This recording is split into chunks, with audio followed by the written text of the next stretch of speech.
So it's like if SandDollar was made that simple and SandDollar was explained inside of such a simple way where Vado himself could understand, hey, I can now send $20 to Grammy if she needs $20.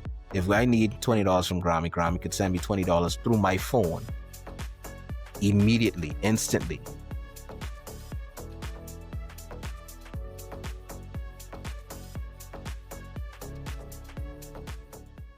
Welcome back to this week's episode of the CryptoNoobz Podcast, where we talk about cryptocurrency and the world around it. I am your host, NelsonRecardo.X, and I'm joined with my co-host, Amon Astwood, aka Crypto Lambo. And today, we're actually taking it all the way to home because we're talking about the Bahamas and cryptocurrency and how crypto in the Bahamas is moving. So first and foremost, Lambo, I want to get your input on this. As a Bahamian, how do you feel about crypto inside of the Bahamas? How do you feel like it's moving? What do you think about crypto in the Bahamas? I think the Bahamas, just like most developing nations, when it comes to new technology, there's always a lot of potential there. There's always a lot of potential because there's a lot of untapped markets. There's a lot of untapped technology that's not being utilized in day-to-day for businesses and all that. We're not like where the US, where if you go to some states or cities carrying cash, I mean, it's always good to have some cash on you, but most of the places you go is going to be cashless. We're not at that point yet in the Bahamas. And I think we're slowly starting to get there. It's going to be a while. And I think it goes in stages. I think you'll have to go to cash, then cashless, then into the crypto scene. I don't think we're going to go from cash-based, then straight to crypto. And usually in the Bahamas, what happens is when a new company or some big news hits, what impacts us, you will get like this uptick in interest. And that's what happened back in the day with the whole FTX and Sam Bankman-Fried situation. You know, everyone was interested in crypto. Every company wanted to adopt crypto and blockchain into their infrastructure. Then after the whole FTX debacle, that's where a lot of things went downhill as far as like crypto interest. Even though the interest is building new up communities out there getting together and still sharing news, and with the whole Bitcoin pump right now, Bitcoin is almost as high as it's ever been. There is that interest, but it's growing, and that's going to get people more involved, and people are going to pay attention to stuff like that.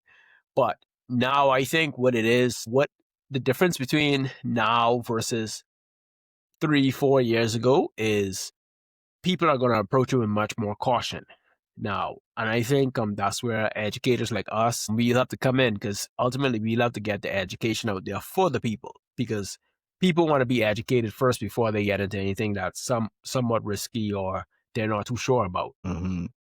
But so that's really like where I think we are right now. I liked how you talked about like the whole FTX situation, because really and truly, we initially started as like one of the first countries to even regulate cryptocurrency through the DARE Act. And for a point in time, you know, like everyone, there were like a whole lot of investors coming to the Bahamas, and they were really interested in doing crypto over here, mainly because we actually had regulation, we actually had rules around it and what's not.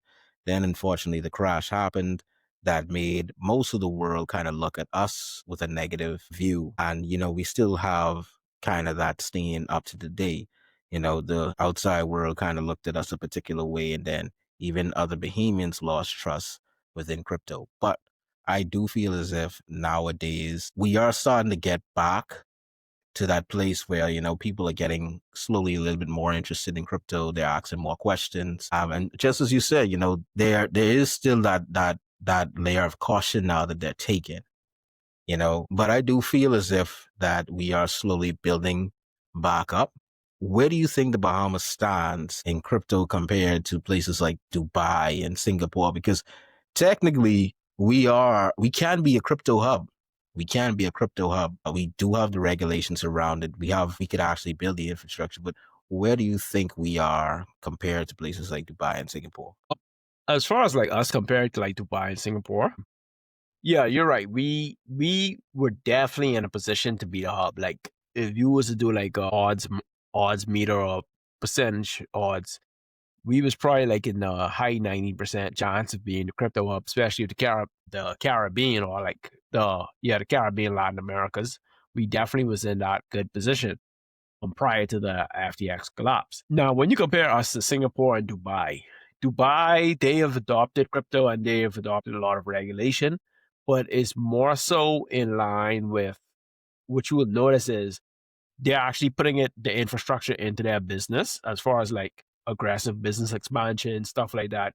And they're using it to actually enhance efficiency in their companies, enhance profits, and provide services and investment products on that side. So they're taking a lot more aggressive approach with it. Whereas us on our side, we tend to have like the focus is now shifted towards compliance because that was something that was a big the whole collapse thing. I think that contributed to us now being focused more on compliance. So if you're getting into anything crypto or blockchain related, the companies now want to make sure they're compliant first. That it's almost like the profits and the opportunities are kind of secondary. They want to make sure whatever they deal with now, their investors are protected, their assets are protected. Because a lot of people don't realize this when it comes to investing, especially when you're dealing with high net worth investors.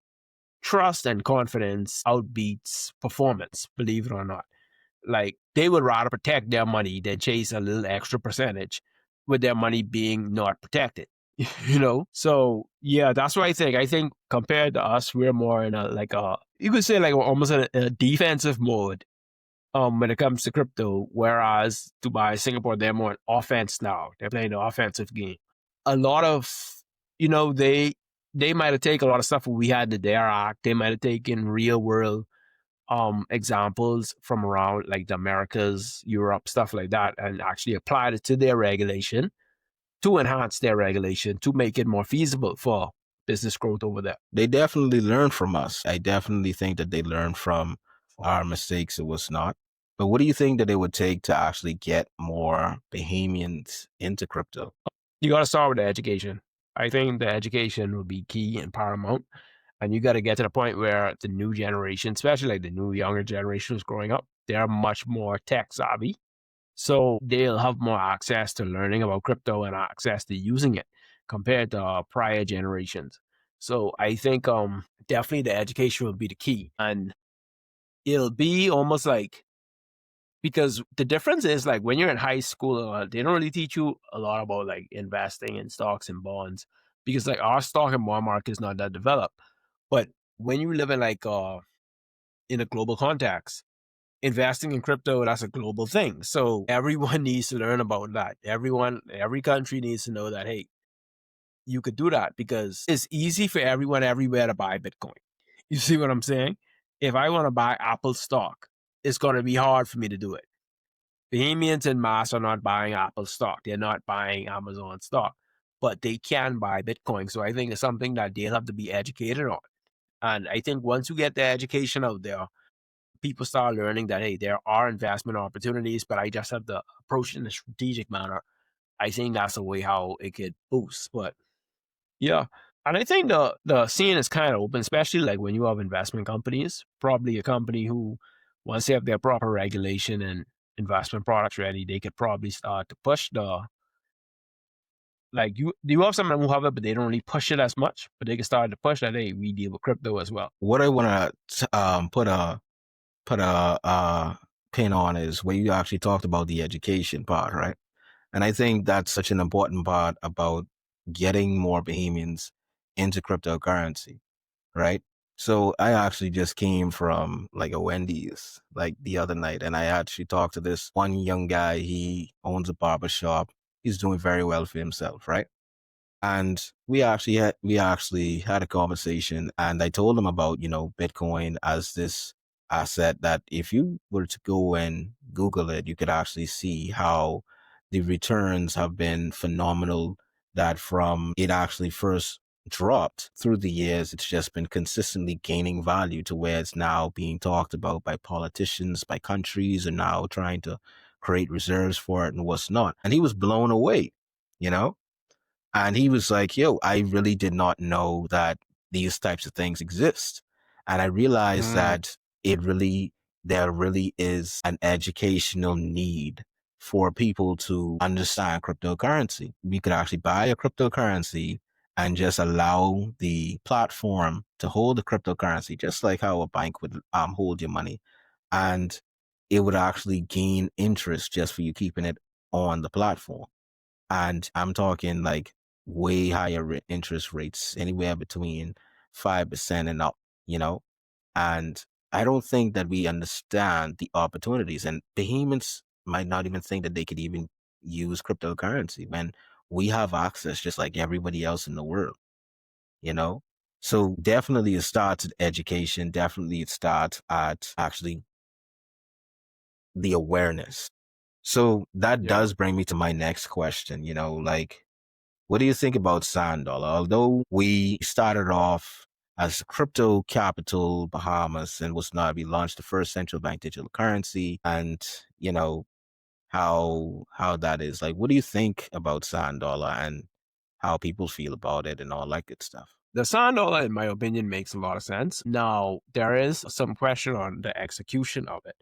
But the concept of a SandDollar, central bank digital currency, to me makes a lot of sense because it does provide like ease of access for funds. So purchasing certain things makes like the transactions are relatively quick. Like when I use SandDollar, every time I use it, it was really quick. And I never really had no network problems that I experienced. I'm not saying that there isn't none. I just never experienced it.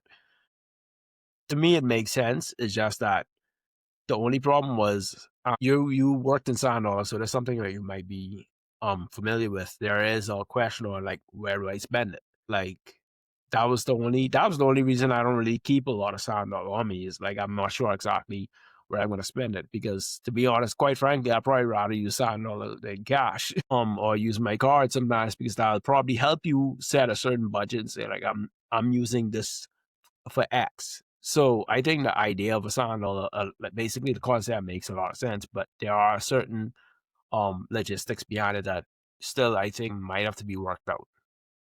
Yeah. But what's your idea on it? Like, given that you have experience on it, what do you think is one of the biggest challenge for Bahamians in mass to adopt? Why do you think they just haven't embraced it as much? I think the reason why it hasn't really been adopted by Bahamians is, once again, the execution in the marketing. How SandDollar, well, first and foremost, right? When we want to start with the marketing, most of the marketing that I've seen from SandDollar has been it's generic. I'll be honest. It's very generic. It's very old school, sending a video or what's not, and I don't really feel it speaks to the people.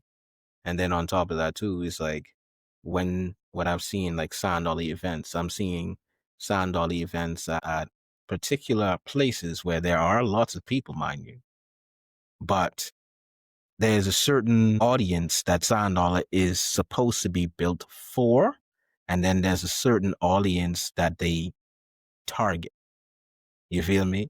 So, for example, I've seen where SandDollar would be at, like, say, the Red Cross Ball, right? The Red Cross Ball is an event that you're paying around at least $200 or so just to get in. It's very, upper level, Yeah, yeah. We're dressing fancy. We're going to have fancy foods. People who usually go to these things are more of the affluent type, right? Mm-hmm. And this is some of the places where SandDollar will be. Then you would actually have it at, sometimes you would actually have it at some schools and things like that, right? But I think in a lot of instances, SandDollar's marketing is very, generic. I don't really feel anything from it. Like if you look at a SandDollar advertisement, I don't feel anything. I don't feel like it's speaking to me as a Bahamian citizen. However, if the marketing was like, I am seeing the actual businesses that are using it, like say like, TikTok Reels or what's not.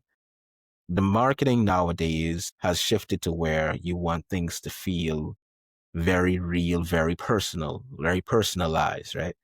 I understand. That's why you even seeing like even corporate businesses even now tapping into content creators, because they want people to feel it's more, you're bringing more of a personal feel to it. We're making jokes. We're actually giving you the behind the scenes. We're showing you how things are being done, right? SandDollar has the opportunity to, when a business actually accepts SandDollar, let's actually showcase this one business, and that business owner could come on, advertise his business, as well as say, hey, I'm also using SandDollar or what's not. Then I also think there's the level of education as well. Education wise, if you used to go to the average Bahamian and ask, what does SandDollar do? Most people can't answer you.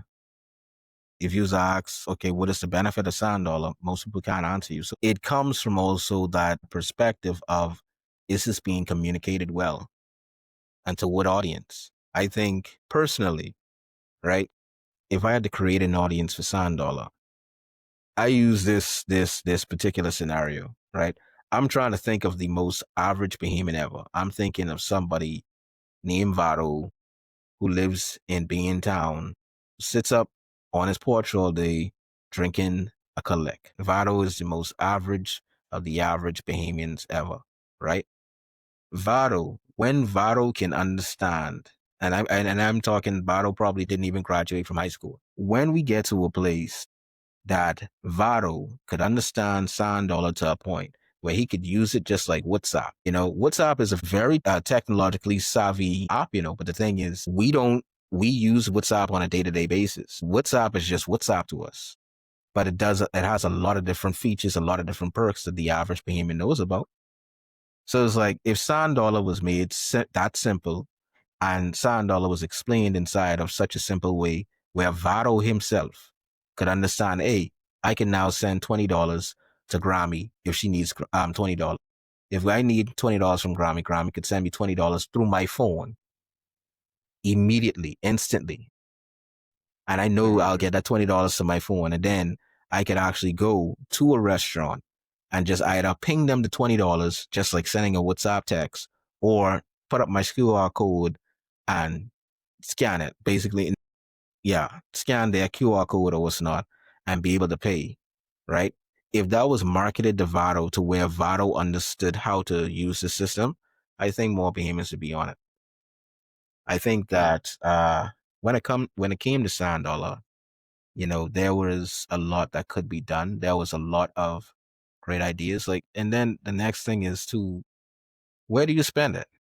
No one knows where to spend the SandDollar. I had thought of an idea a while back of, if they had actually on their website had a map, or say a list of all of the various places that they could spend SandDollar, and you categorize it by type of business, right?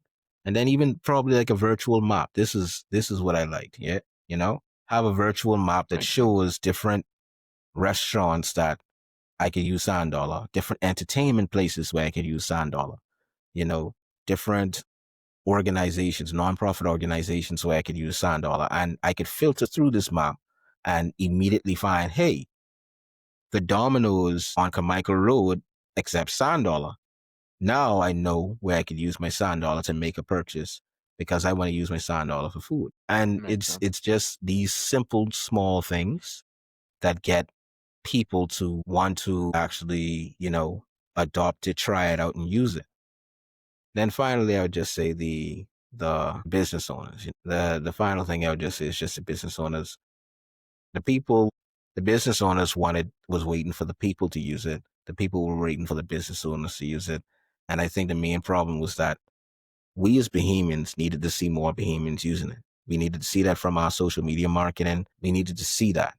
Because when you start to see that everywhere, it starts a snowball effect where more people want to try it out and try it for themselves. If I was to go to the average Bahamian and tell you, I could send you $1,000.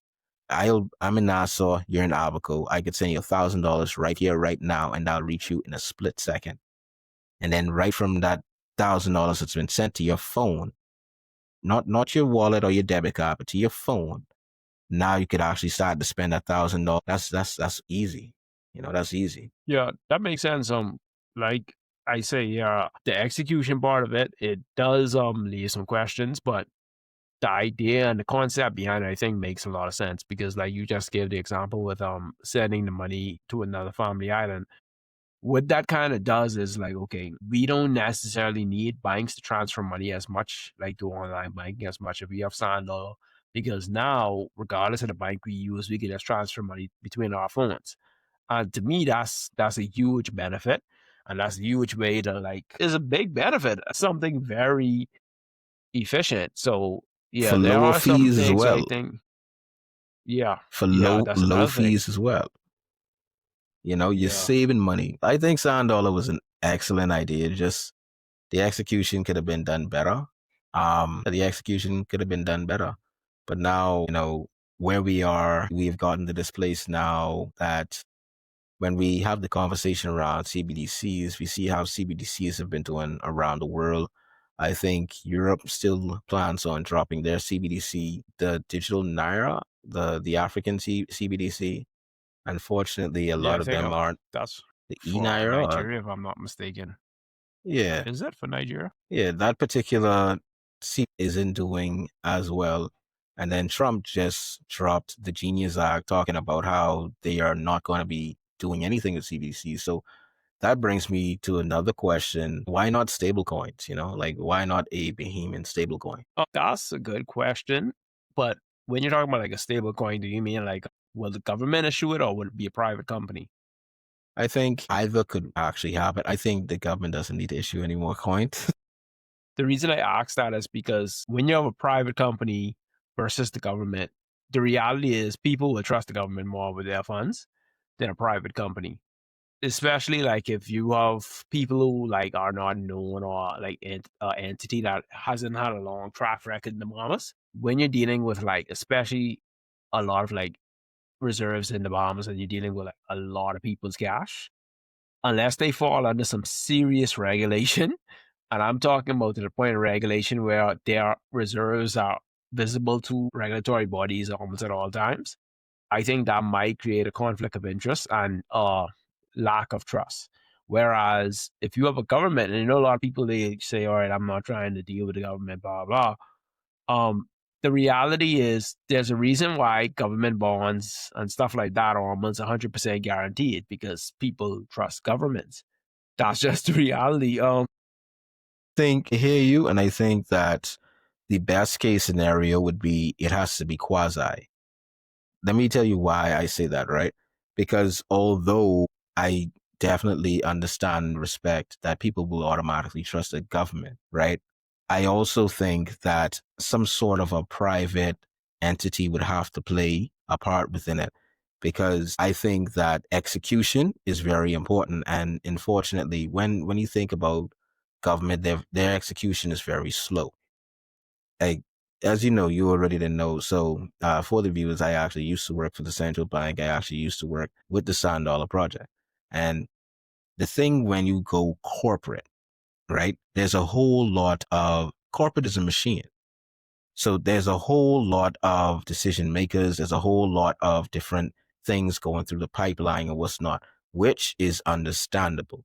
But there needs to be separate part that is developed, that is it can't be a department, it can't be a unit, it has to be like an entire department or just a private entity that has some sort of deal going on, where it's like, hey, we will be the ones to make sure this thing works, because it has to be a certain amount of execution, there has to be a certain amount of speed, certain amount of public relations and what's not done to really get it off the ground.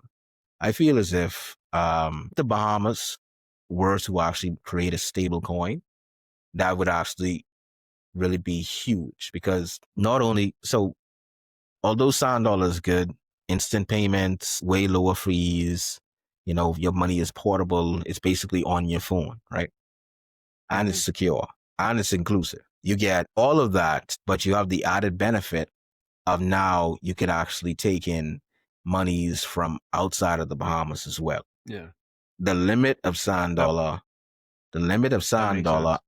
and the bonus of a stable coin is now we as Bahamians could actually accept monies from outside of the Bahamas as well. We already didn't have a huge tourism economy. We have a huge tourism economy. A lot of different people from around the world are coming to the Bahamas. A lot of different businesses are coming to the Bahamas. It was not. I think if the Bahamas were to play its cards right, we could actually hop on this particular crypto train, structure it, and be able to intake like a huge, like we could actually bring in a lot of more money. Because, I was just even reading today how more people are preferring, more huge, larger businesses are preferring to pay inside stable coins. I feel as if, now that you have tourists who are coming, they want to go and they want to spend money inside the Bahamas or what's not, we could actually have them pay in whatever we create that stable coin. And then outside of that too, it's like you also, if the Bahamian government wants to track our spending or what's not, they could still track the spending. They could still also be able to make money off of the fees for the stable coin. Like it could be done. If they wanted to do it, it could be done. I think SandDollar was a good first step. I think that we need to start thinking about what our next steps going to be, especially because the country also, I think that the country also needs to start doing some PR around cryptocurrency so that we could actually even start to clear our name. Like, okay, cool. We've had our faults. It's over with. It's done. We learned from our mistakes. Let's start moving, like let's gear up. Let's move on to the next thing. It's okay. Everybody makes mistakes. Yeah. Cool, whatever. Let's get it on, Yeah. I think definitely you brought up a lot of good points. I think if and we go back to the same FTX collapse, I think if that never happened, we would have been on track more to start adopting stable coins more. As long as you don't end up like a situation like with Terra Luna and all that, those are things that some people are still afraid of. But you brought up a good point because it's like we get like 80, I think it's like 85% of our tourists in the United States. So if you could have a place where they can actually spend their money, because you can't, as far as I know, you can't really use Cash App, and people who have Cash App here is not widespread to be used in mass. It is like they'll have to find a way to use their funds or be able to purchase stuff whenever they visit her. And using a stable coin does provide that globalization aspect because that stable coins usually operate without borders. So that's actually a great point for that. So I think looking into adopting a stable coin would make sense. Yeah, and definitely they'll have to do a lot of PR and a lot of educating to try to change the image around crypto, especially here in the Bahamas, because crypto is becoming much more corporate friendly and corporate accepted by corporate firms. So it would definitely, I think there is a chance for it to happen. Bahamas could be safe hub for cryptocurrency. We already have a lot of people over here, a lot of investors. We have a lot of very brilliant people. I'm pretty sure we could put something together. What do you think that it would take? So what I would say is, right, what do you think that it would take to actually make the Bahamas a hub for cryptocurrency where people feel okay to invest inside of the Bahamas? Like, but it doesn't, and there is compliance, but it doesn't scare off innovators because, we still want to innovate. We still want to create. Like, what do you think would it take to make the Bahamas a hub for cryptocurrency? It will take some time. Ultimately, I think a lot of the government, I haven't really seen much the government speak about crypto as of recently or blockchain as of recently, but I think it'll take like more of a concerted effort by the government and those who empower basically to start speaking on and setting up initiatives. Once you start setting up initiatives to like really spearhead the growth of crypto and blockchain in the Bahamas, I think that could kind of be the springboard of it. And especially like, for example, simply setting them grants for certain crypto investors, innovators and founders, stuff like that will actually help boost the industry and get more people interested in thinking about, like more creative people thinking about ways into using it to boost our economy. But I think a lot of it will depend on like what the government's doing. Because ultimately they have a big hand in what regulations, like with dealing with certain regulations and all that. Yeah, so we need more friendly regulations towards crypto. Now that is going to be a tall order given that what's happened. So people will have to be in a place where they'll be protected but not restricted. So that's the sweet spot for crypto innovators and founders. Do you think that we are thinking too far ahead? Because I know some people say the Bahamas is years behind other nations and all that good stuff. Do you think that we're just thinking too far ahead and the Bahamians just aren't ready for it at all? I don't think we're thinking too far ahead, because you could have said that like years ago, but now, and I keep saying this word like globalization, and given our proximity to the US, is like, in my personal opinion, we almost supposed to be lockstep behind them, especially compared to other Caribbean and Latin American countries. Like, we're almost supposed to be like junior US, like when you think about it. But I don't think we're thinking too far ahead. I'm not saying that what we're talking about is going to be implemented in the next 2 to 3 years. It's it to me is not wishful thinking. It's like it's going to take some time, but I think it's definitely plausible for those things to be implemented. Now, I think that growing up, we used to feel like, the US and other developing nations are so far away. But now it's like, no, it isn't that serious. Like, we're almost at a point where everything they could do, we could do.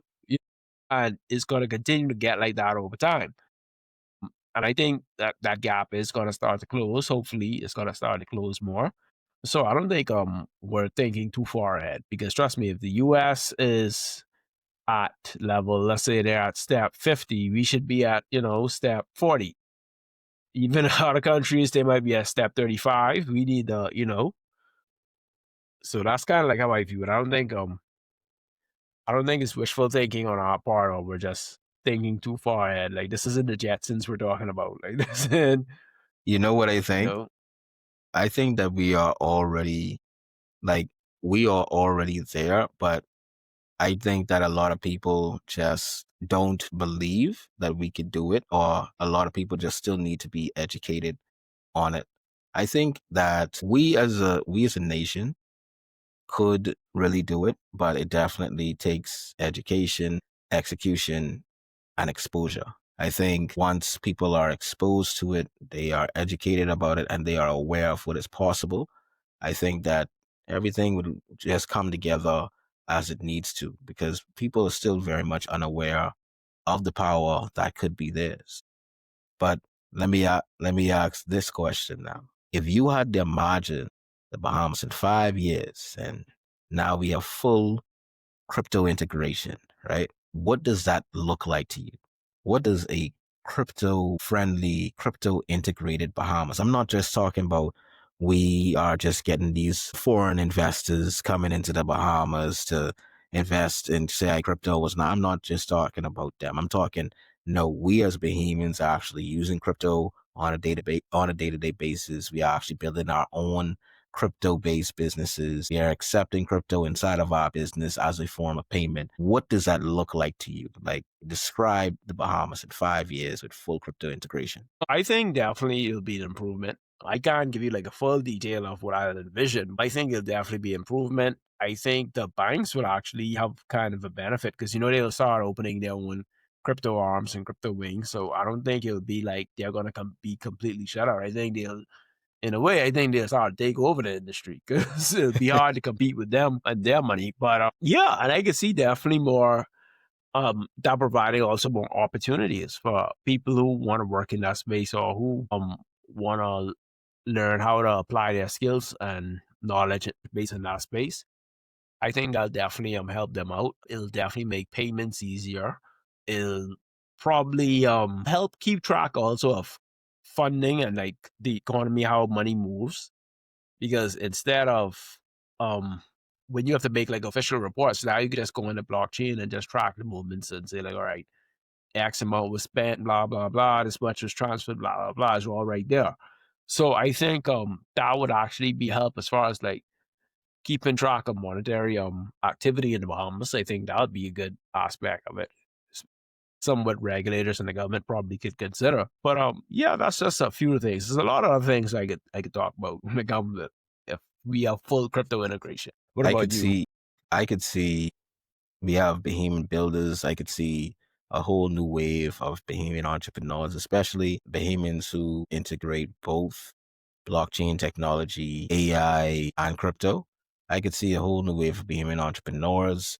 I could see, because of tokenization, right? Now, let's say that we're selling properties for crypto, right? Because of tokenization, now groups could actually come together to buy properties, because with tokenization, instead of it being one or two people having to put their money up to go and buy a house, now we could actually have a group of 10 to 20 people all just giving a certain amount of money and then buying a particular building and then using the revenue from that building and just like taking, basically taking that revenue.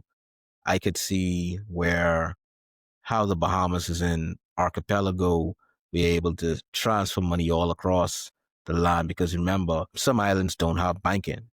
Some islands lack banking, and the number one benefit, I keep on experiencing this problem myself as a customer, is being able to transact and make payments without the need of having to get cash out of the ATM that feels like it's never working.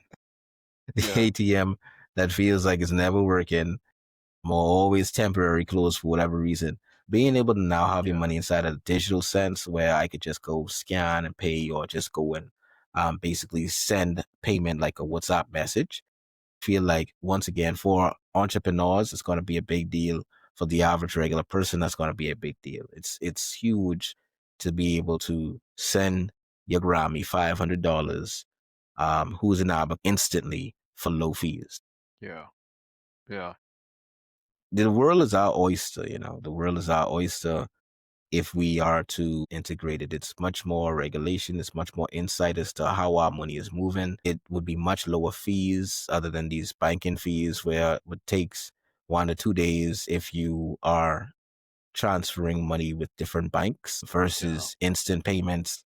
It's basically like just like Cash App as well, I feel like if we were to actually integrate crypto into the Bahamas, there's a lot of different opportunities. Yeah, man. Yeah, there's always pros and cons to everything, but like everything, like change, like most things, change will take time. It'll take time, and you just have to wait and see. You just have to, sometimes you have to be the voices for the change. Like someone might watch this and say, like, "All right, that's a good idea," blah blah. Someone in a certain position of power in the government or whatever, and they might start to work on that. Come on, and hey, if you are going to start to work on it, just give your boys a shout out. We are very much open to assist. And that's it. It really does start off with just someone saying something, but we could be in a way better position. You already didn't see Donald Trump is already creating a Bitcoin reserve. You see China also creating a Bitcoin reserve. El Salvador, who wherever collecting Bitcoin, they are just killing it right now. Like they are doing excellent. Okay, they're really on top of that game. On top of that game. So it's like, where's the Bahamas' Bitcoin reserve? We are seeing ETFs now being created. Where's the Bahamas' Bitcoin ETF or XRP ETF or Solana ETF or Ethereum ETF? Even inside of the investment part of the Bahamas, that's an opportunity even inside the investment section of the Bahamas. But there's a lot that could happen. It'll attract younger investors for sure. It'll definitely attract younger investors. People who have a little bit more risk tolerance, that'll be something that they'll probably look to include in their portfolios. So yeah, there are options for it. But even the older investors who actually have that type of liquidity or what's not, like, once again, with cryptocurrency, you could actually put, once again, with cryptocurrency, the percentages that you could actually get are very, very generous. As I was telling someone just yesterday, in stocks, in a lot of stocks and bonds, you're looking at, your 2 to 5% as a really big move. But imagine if you are, say, a high net worth individual putting about $100,000 into Bitcoin, and every year Bitcoin is going up at least around 49%, right? On average, it's like, imagine that $100,000 into Bitcoin this year.